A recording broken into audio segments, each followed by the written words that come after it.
at ang uniformeng kupas na may bahid ng dahas. Dudublihin ko sahod nyo, wag na kayo lumihis ng landas.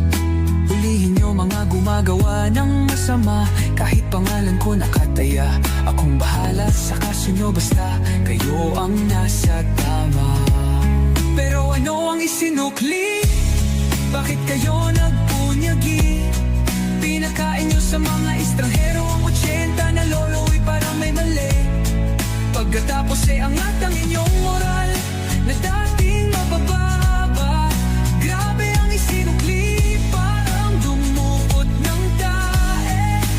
Tapos nilagay sa kamay, sabay sampal sa kanyang mukha.